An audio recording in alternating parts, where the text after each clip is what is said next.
Assalamu alaikum, Muslimah Media. Today, under the banner of creating positive cultural change, I want to talk about leadership and scholarship regarding women. Leadership and scholarship regarding women is part and parcel of our earliest days. Women around the Prophet ﷺ were people of scholarship. They were those who authored, not only narrated, but authored the events of that time. What do I mean by authored? I mean, they were the collectors and the storytellers. They gave us the narrative. They spoke to us. What we know from the time of the Prophet ﷺ, from men and women, it's because they authored that event. They were scholars in the true sense of what it means to be a scholar.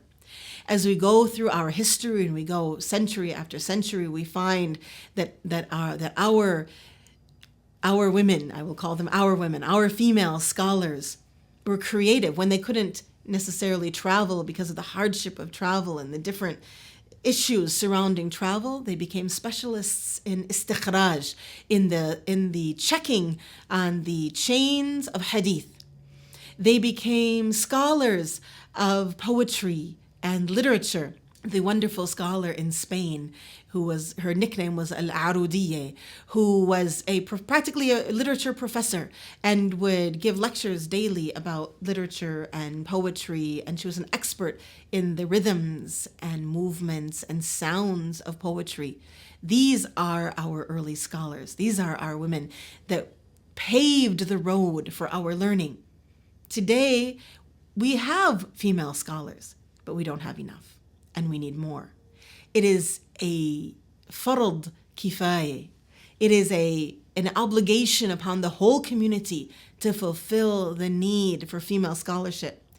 Female scholarship is not different than male scholarship. It is just a different perspective.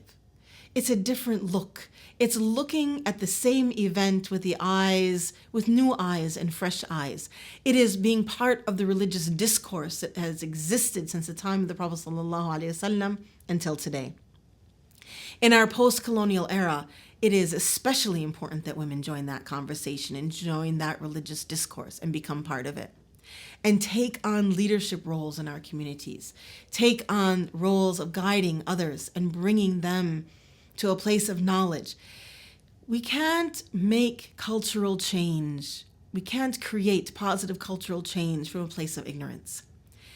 Then we run into the danger of creating change that is based on our nafs, based on our hawa, based on our whims and our desires and what we think looks good, following the whims and fashions of society.